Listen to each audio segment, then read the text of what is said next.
Хей, за сайн байцгаана уу? Та бүхэндээ энэ өдрийн мэндийг хүргэе. Хобби түүнэг гараж влогийн маань 2 дахь дугаар та бүхэндээ урьж байна. За эхний дугаар маань Redline гаражаас инженерүүдтэйгээ уулзсан бол за энэ удаад Ранс тимийн гараж дээр ирж инженер Эрдэнэтэйгээ уулзаж за эдний дээр шинэхэн прожект бас бий болж байгаа юм байна.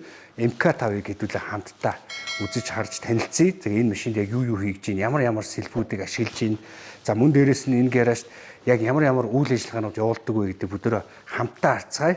За миний хобби түүнэг влогийн маань хамгийн анхны дугаарыг Every Motors буюу Ранс дээр хийжсэн 963 гэдэг улаан гайхалтай чейзерийг бас танилцуулж исэн бол энэ удаа бас ахин нэг улаан MK5-ыг танилцуулахад бэлэн болсон байна. Гэхдээ энэ машины хувьд яг одоо бүх юм нь угсрагдаад хийгдээ явж байгаа явцыг хэдүүлээ бүгдөө хамтдаа харцгаая. Тэгээд инженертэй уулзцгаая. За сайн өгшөө.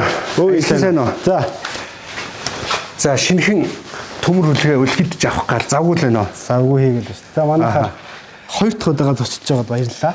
Тий, эхнийх нь болохоор хобби түүнэг хамгийн анхны дугаар. За тий. 963-ыг танилцуулж. За энэ удаад хоёулаа машин гэхээс илүү хувийн талаас нь дээрээс нь яг шинэхэн прожектороо юу хийж гин.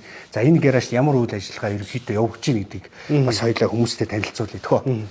За Supra MK5 ер нь бол энэ жил Монголд бас нэг хэд хэдэн Supra MK5-д гарч ирэх гэдэг байна уу?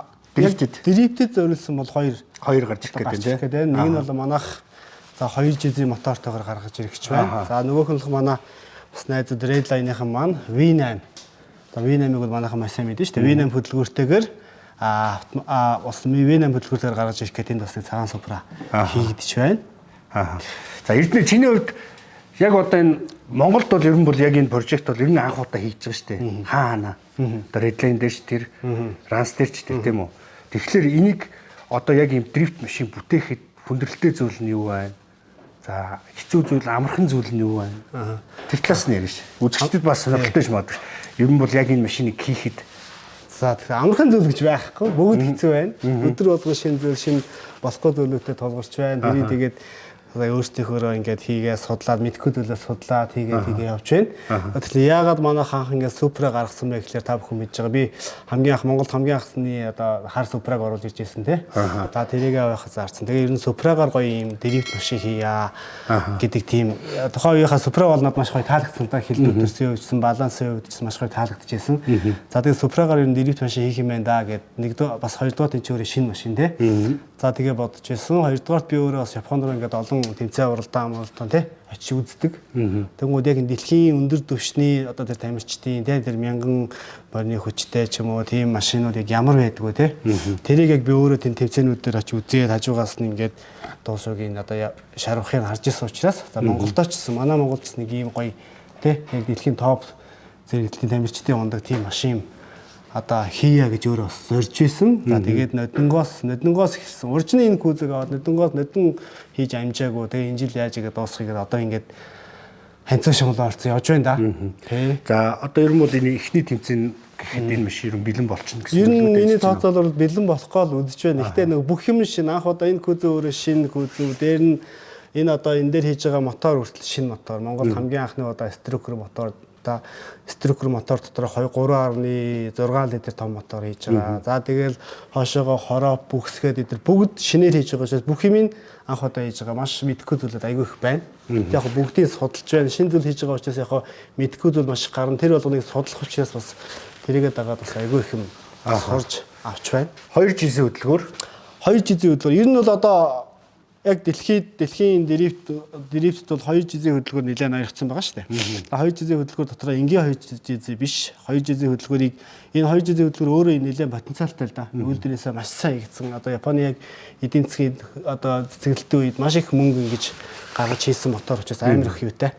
Потенциал сайтай. Тэрийг ашиглаад ер нь бол уралдааных юм бол 3 одоо өөрийнх нь 3 найлттай моторыг 3.1 ч юм уу те 3.4 ч юм уу 3.4 литр гэсэн үг шүү дээ. Эзлэхүйн томруулаад хөтөн чадлын улам томруулж байгаа. Porsche нь илүү том болчихно гэсэн үг. Porsche том дээр нь дээшээ нөгөө Porsche-ийн дээшээ доошоо явж байгаа эзлэхүйн илүү том болж байгаа байхгүй. Дахир гол нь илүү ингээд илүү савлалтай иргэдэг учраас дээшээ доошоо явж байгаа энэ эзлэхүйн бүр их болж байна гэсэн үг. Одоогийн байдлаар бол 2 жилиг 3.6 литр гээд хамгийн том гарсан байгаа. Тэгээ манайх шууд 3.6 литр хийж байгаа. За моторыг маань бол одоо бүх юм шин. За моторыг маань EJ инженер гэдэг бид нэр болгосон албаар Монголдо анх удаа хийж байгаа. Түүнээс л Японд ингээ болгоод бас нэлээд хэцүү мотор учраас Японд ч юм уу хийлгүүлээд авчрах боломж байсан. Гэхдээ заавал Монголдо хий гэж зөрж манай Монгол инженерүүд ямар ч асуудалгүй. Ямар ч EJ инженер бол гайхалтай гоё хийсэн. Би бол одоо энэ мотор эвдэрсэн ч ямар ч тийм одоо харамсах зүйл байхгүй байна. Юу н хороп нь хороп Samsung-аас хороп.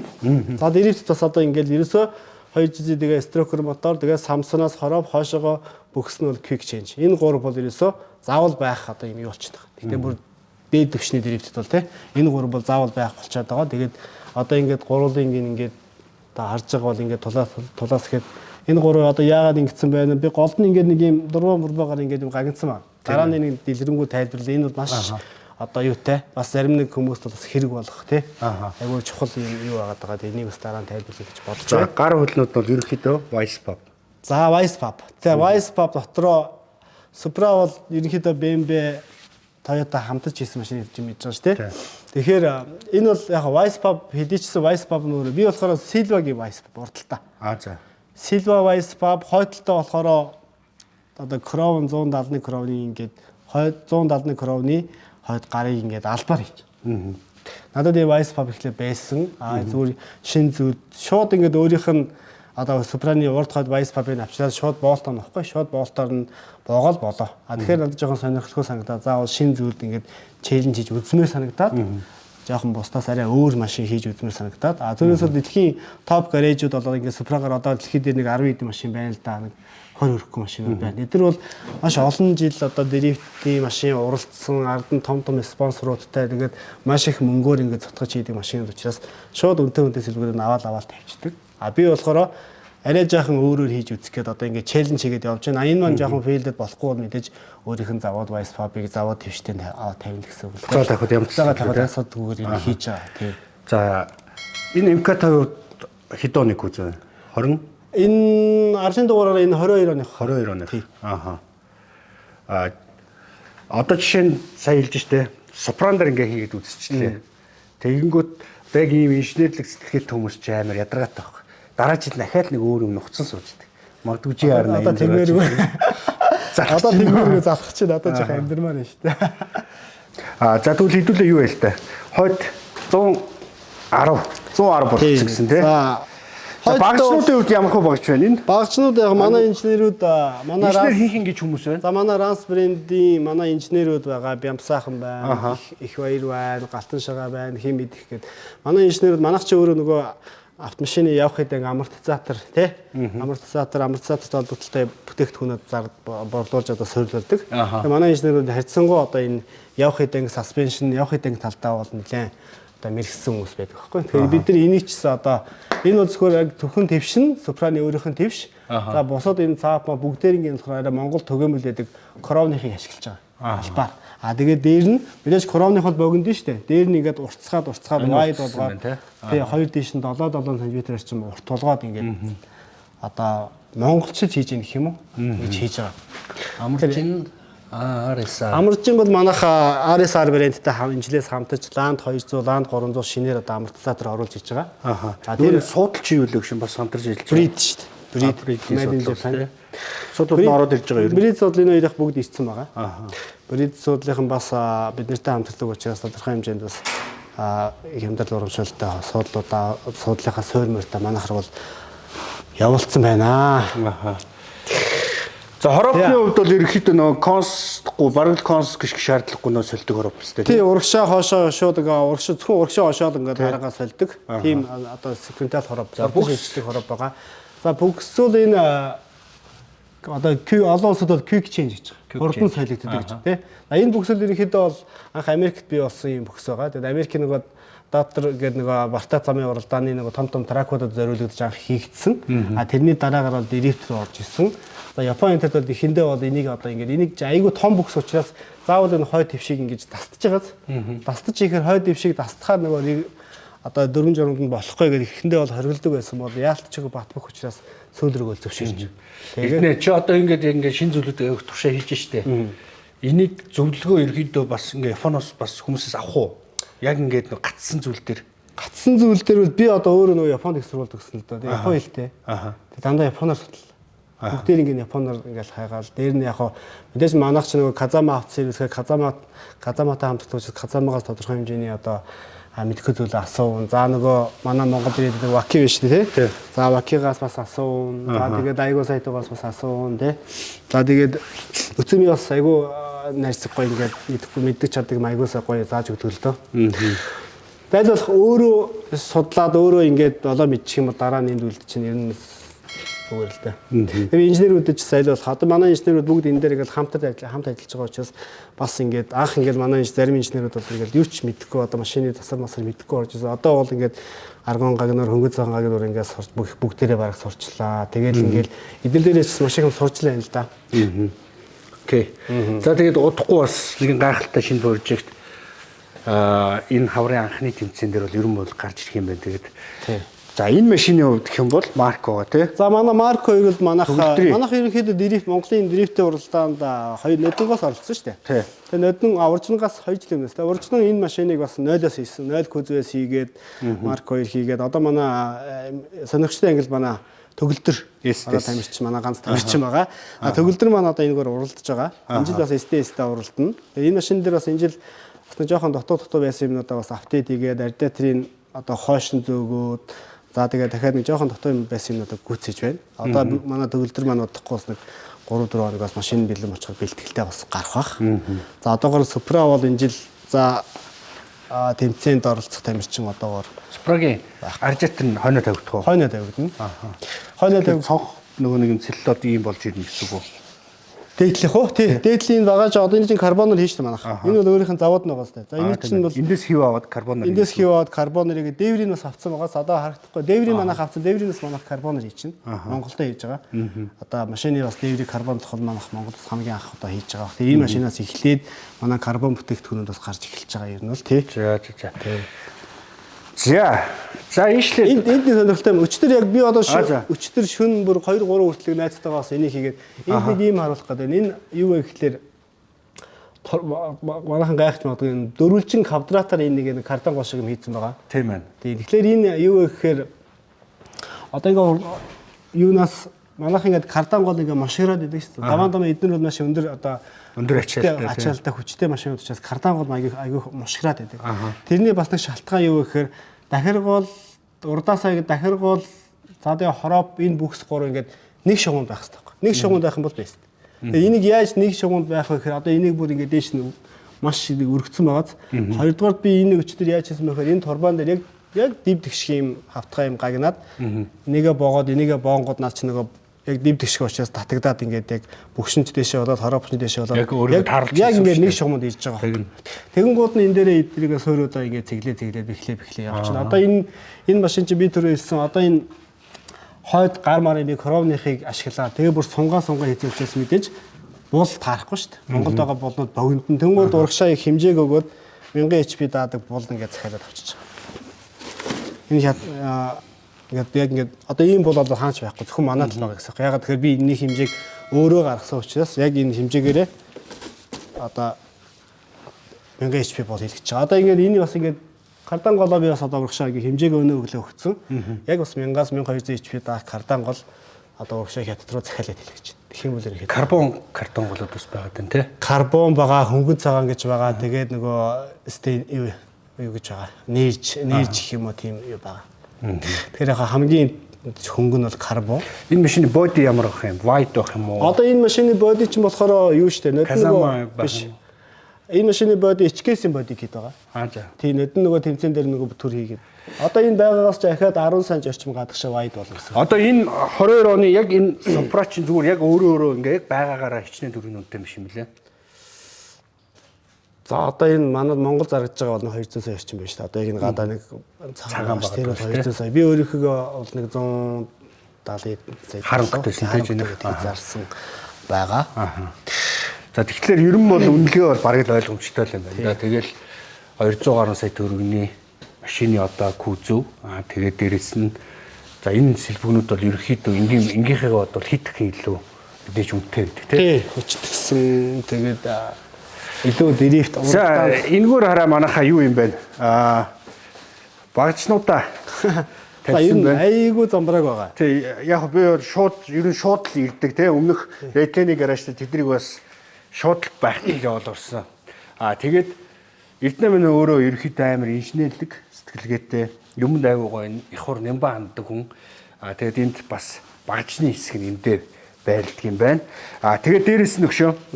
Танай гараж зөвхөн энд нөгөө нэг тамирчдын машин бэлтгэхээсээ гадна за энэ бас энэ Мотиси өгшөө бас албан ёсны дилер тий. За Мотис брэнд бол хальт тайлбарч тий. Тэг өгшөө. Мотис брэнд бол Япон улсад үйлдвэрлэдэг зөвхөн Японд үйлдвэрлэдэг. Японоос өөр газар байхгүй. Тэгээ Мотис Racing Oil гэдэг ерөнхийдөө Японы автоуралдаа гэдэг чинь маш олон категори байгаа шүү дээ. 24 цагийн тойрог зам ам гэдэг. Японы автоуралдааны 30-аас дээш хувь нь энэ тусыг хэрэглэдэг. Яг л Японч ч өөрөө Made in Japan чанартай юмдаа айгуу дуртай. Япончууд бол айгуу хэрэглэдэг. За манайх энэ тосны албан ёсны дистрибьютор энэ тос бол өндөр ачаал өндөр халалтанд маш төсвөртэй юм тос байдаг. За бид нар бол уралдааны манай дэревтийнхэн бол энийг бол маш сайн хэрэглэдэг. Та бүхэн Японы энэ автогарэжуудаар ингээд YouTube-ээр Казамагийн тамирч чинь Мотисыг хэрэглэдэг байх тий. Бүгд Мотис шүү дээ. Тэгээ машин дээр бүгд байгаа тий. За тийм байна. За манайх бол нүүр бас энэ бол амортизатор явах хэдэнгийн ер нь амортизатороор дагсан одоохондоо манай Ранс брэнд амортизаторууд олон төрлийн амортизаторууд гаргаж байгаа. За энэ ямар амортизатор вэ гэхээр RSR брэнд. Японы RSR брэнд бас л Made in Japan. Бүх амортизаторуудаа зөвхөн Японд хийдэг, гараар хосордог. За энэ бол эхний амортизатор бол Land 300, Land 200 манайх эхний амортизаторд ирээд одоо л худлаалагдах гал би бас нөгөө жоохон идэвхжүүлэлтэнд жоохон хийж амжихгүй тэнцээ уралдаанд төгсөд байгаад байна. Тэгэхээр Land 200, Land 300 бас ийм амортизатор ирсэн байгаа. Одоо туршилт бүх юмуд хийгдэж байна. Land 300-ийн бол туршилт хийгдээд дууссан байгаа. За Land 200 дээр бол дизель, GX энэ бүгдээрэн дээр ингээд амортизаторуудаа тавиад нөгөө хөдөө замд те 100 120-д тавихад ямар нэгэн асуудал гарах нь уу, ханж зөхөх нь уу ч юм уу. За тэгээд өвлийн үүдэндийн тос нь одоо хөлдөх нь зарцсан уу гэдээ бүх туршилтыг ерөөхдөө хийдэг. Тэгжээж ерөөхдөө яг за одоо болжээ гэсэн тал дээр хотлоо гаргадаг. За энэ бол ерөөхдөө офисын өрөө нь байдаг. За энд нөгөө нэг миний хамгийн эхэлж орж исэн тий. Хобби түнэг блогийн маань хамгийн эхний дугаарт орж исэн 9963 гэдэг гайхалтай төмрөлөг байгаа. Энд бас сэтгэл зүрх санхүү гэж маш их зүйлийг цаг зав гэж маш их зүйлийг энэ машинд бас зарцуулсан баха тий. Харах тусам хайр үрээд шүү дээ. Энэ машиныг шоунд дээр л нэг ирж гинөө. Юу унж гинөө хаяа. Огт донохгүй. Унах зав гарахгүй байгаа. Яг энэ машин дээр одоо ахаад жоохон карбон деталууд хийх гээд бэлтэж байгаа. Ямар ч шоунаас өмнө хажуу сайд степийнхаа дагавар карбон тэгээд энэ жижиг сажиг юмнууд нь дандаа карбоноор гарах юм. Энэ дээр ч гэсэн жоох юм химээр байна бас жоохон. Суфрон дээр нэлээд цаг зав зарцуулаа. Тэнцээ уралдаанд өгсөн учраас. Ер нь за энд чихгүй байна шүү. За манайх энэ чинь бол техник тохиргоо уранган юуг нь харахаар өгшөн. Чиний сторинуудыг харахаар спорт машинуудыг хийрж техник хийлгээд тах шиг үнэ тий.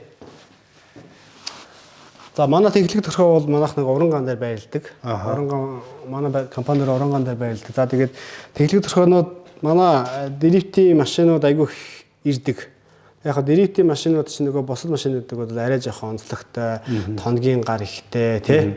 Зарим нэг одоо чинь нэлээд wide өргөн байдаг ч юм уу тий. За манай энэ дээр нөгөө манай BMK гэдэг инженер ерөнхийдөө дандаа энэ техникээ одоо ерөнхийдөө бүр олон одоо 3 4 жилгээд гарчлаа л да. Дээр нөгөө Японы нөгөө Waki инженер шүү дээ. Waki инженерийг бид нэр бас энд авчираад Waki инженерээр бас манай BMK инженер бас нэлээд нарийн юм заалгасан. Казамагаас бас нөгөө Chaser дрифт машинуудын одоо той камерууд нь ерөнхийдөө ямар байдг гэдэг мэдээллүүдийг бас Казамагийн одоо тэглэг тохиолны багшны мэдээллүүд бас манай дээр байдаг байхгүй. За ингэсгээд ерөнхийдөө хийж байгаа. Тэгээд тэглэг тохиол бол байнгын хичээл ихтэй байгаа.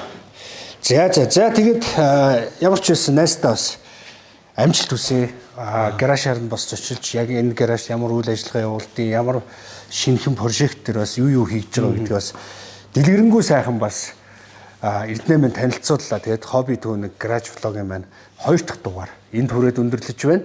Тэгээд гаражаараа бас зочлуулсан Эрдэнэ нэстэ баярлалаа. За баярлалаа. Тэгээд шинэхэн прожект нь бас утахгүй нөгөө нэг асах чимээ биш үү те. Тэрийг болохоор нэг гоё видео хийгээ оруулаарай. За тэгээд влогтой хамтдаа байсан та бүхэндээ баярлалаа. Баяр таа.